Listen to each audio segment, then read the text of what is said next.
Good evening చెల్లి. Glad to see you sir. I'm Vaishnavi. So ఇక్కడ మీరు అమరావతిని క్యాపిటల్ చేస్తా అన్నారు, విశాఖపట్నం ని ఐటీ హబ్ చేస్తా అన్నారు.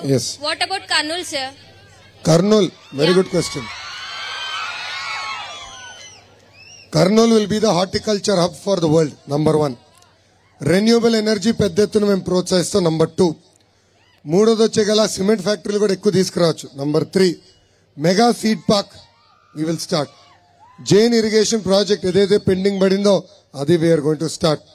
ప్రత్యేకంగా లాజిస్టిక్ హబ్ గా కూడా ఏర్పాటు చేసే అవకాశం ఉంది కర్నూలు జిల్లా. అది కూడా చేసే బాధ్యత మేము తీసుకుంటాం. ఈ 6 హామీలు చాలా స్పష్టంగా నేను ఇవ్వగలుగుతాను. ఓకేనా? And one more sir. అమ్మా, ఇప్పుడు రిజర్వేషన్స్ ఉన్నాయి కదండి సార్, ఎగ్జామ్స్ కి గానీ దేనికి గానీ, బట్ ఓసీకి మాత్రం ఎలాంటి రిజర్వేషన్స్ లేవు.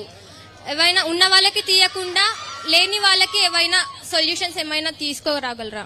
ఆర్థికంగా వెనుకబడిన ఓసీస్ కి 10% రిజర్వేషన్ ఇవ్వగలుగుతాం. అది గతంలో ఆంధ్ర రాష్ట్రంలో తెలుగుదేశం ప్రభుత్వం అమలు చేసింది. ఈ ప్రభుత్వ అధికారులకు వచ్చి అది రద్దు చేసింది చెల్లమ్మ. తిరిగి అది మేము ప్రారంభిస్తాం. మీరు అన్నట్టు బడుగు బలహీన వర్గాలకు ఎలాంటి ఇబ్బంది లేకుండా ఆర్థికంగా వెనుకబడిన ఓసీల్లో రిజర్వేషన్ 10% ఇచ్చడానికి అవకాశం ఉంది. అది తీసుకొచ్చే బాధ్యత మేము తీసుకుంటాం. ఏమైనా ఐటీ ఇండస్ట్రీస్ వచ్చే అవకాశం? ఇండస్ట్రీస్ విల్ కమ్ అమ్మా. But see IT, to be honest, the entire social eco system విశాఖపట్నంలో ఉంది. Visakhapatnam will be the IT destination of Andhra Pradesh. But I will definitely ensure that industries will come to Kurnool. ఇక్కడున్న ఇలాంటి నిరుద్యోగులకి పెద్ద ఎత్తున ఉద్యోగాలు, ఉపాధి ఇక్కడనే కల్పించే బాధ్యత నేను తీసుకుంటా across the 6 sectors that I promised. Thank you. Chellamma, last question. Thank you. ఒక లాస్ట్ క్వశ్చన్. ఆగన్నా చెప్పు చెల్లి. నా పేరు పురంధేశ్వరి సార్. మా పెద్దమ్మ పేరు కూడా పురంధేశ్వరి. చెప్పమ్మా.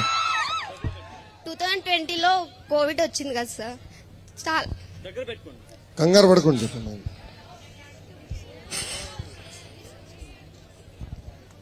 ధైర్యంగా ఉండమ్మా, బాధపడ. చెప్పు. అందులో మా డాడీ కూడా చనిపోయినాడు, కానీ గవర్నమెంట్ నుంచి మాకే వసతి కల్పించలేదు సార్. కరోనాలో పేరెంట్స్ చనిపోయారు సార్, ఫాదర్ చనిపోయారు. ఆ అమౌంట్ ఎక్కడ కూడా రాలేదు వీళ్ళకి. అనౌన్స్మెంట్ లో మాత్రమే జగన్ మాకున్న చెప్పారు ఆస్తులన్నీ మా డాడీ కోసమే అమ్మేసుకొని అప్పులన్నీ కట్టేసుకున్నాం సార్.